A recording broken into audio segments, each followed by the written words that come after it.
Vancouver tragedy. 5-year-old girl among 11 dead as driver charged after car rams festival. Crowd in what officials are calling one of the darkest days in Vancouver's history.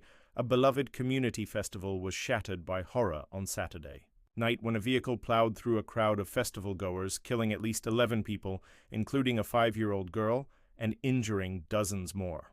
30-year-old Kaiji Adamlo has been charged with 8 counts of second-degree murder, with authorities indicating that more charges are imminent as the scope of the tragedy continues to unfold. He appeared briefly in court late Sunday before being remanded into custody.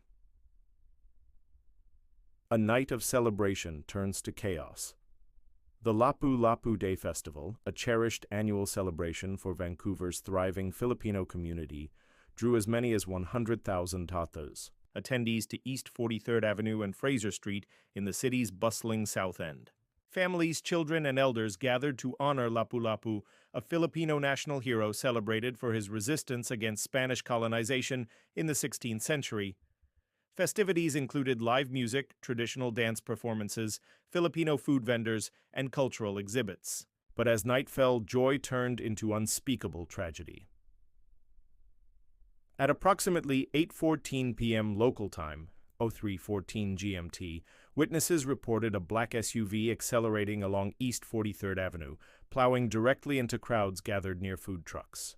Eyewitnesses described scenes of utter panic and devastation. "There's a car that just went through the whole street, hitting everyone," said local resident Abigail Andiso, who witnessed the horror unfold. "I saw bodies lying on the ground, people screaming, parents crying out for their children. It was chaos." Brave bystanders and quick police response. In the immediate aftermath, bystanders rushed to aid the wounded and detain the suspect at the scene until police officers arrived. According to Vancouver Police Department officials, the driver identified. As Lowe did not attempt to flee, emergency responders flooded the scene with ambulances transporting injured victims to multiple area hospitals. Some of the injured remain in critical condition, prompting concerns that the death toll could rise in the coming days. Acting Vancouver Police Chief Steve Rye praised the swift action of bystanders and first responders, but acknowledged the depth of the tragedy, calling it the darkest day in the city's history. Suspect's background raises questions. During a news conference, Chief Rye revealed that the suspect was previously known to police. He has a documented history of mental health challenges and past interactions with law enforcement and healthcare providers. While the investigation remains ongoing, we can say with confidence that this does not appear to be an act of terrorism, Chief Rye emphasized. The motive for the attack, however, remains unclear.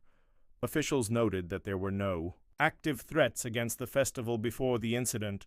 A threat assessment had been conducted, leading to some partial road closures, but there were no barriers where the vehicle ultimately entered the festival zone, a security gap that is now under heavy scrutiny.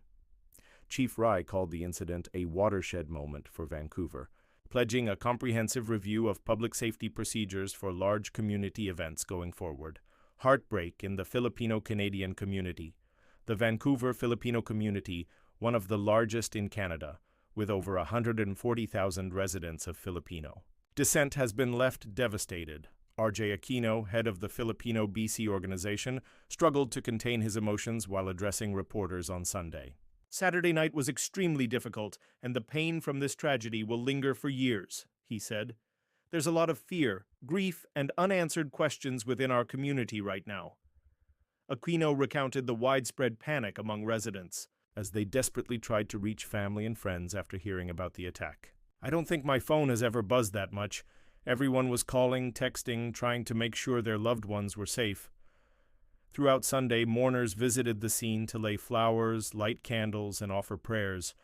Makeshift memorials sprung up near food trucks and festival stands, some still decorated for what was meant to be a joyful cultural celebration. "People came here to celebrate, to share love, food, and pride in their heritage," said Donna, a festival attendee. "Now it's a scene of mourning."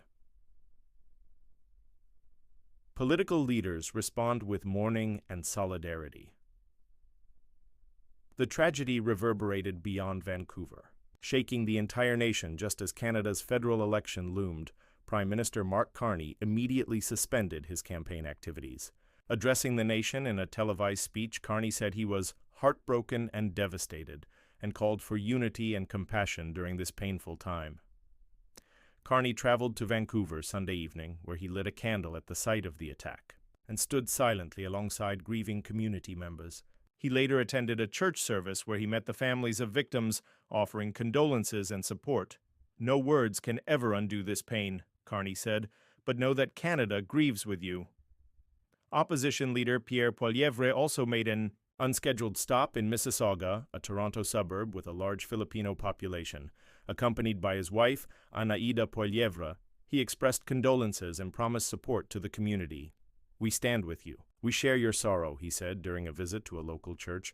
British Columbia Premier David Eby called the incident shocking and heartbreaking, pledging provincial resources to aid the victims and review public safety measures. New Democratic Party leader Jagmeet Singh, who had attended the festival earlier on Saturday, cancelled his Sunday appearances. In an emotional statement, Singh said, "What I saw earlier was families gathered together in joy, children dancing, elders sharing stories, people celebrating their culture. To have that joy shattered by violence is utterly heartbreaking." Calls for answers, changes, and healing. While the immediate focus remains on supporting the victims and their families, questions are mounting over the festival's security preparations. City officials have acknowledged that better safeguards, such as more extensive road closures or concrete barriers, might have prevented the vehicle from accessing the crowded areas. A full investigation into security protocols is now underway. Vancouver Mayor Ken Sim said the city would learn from this tragedy. "Public safety is paramount. We must ensure that what happened on Saturday never happens again," he said.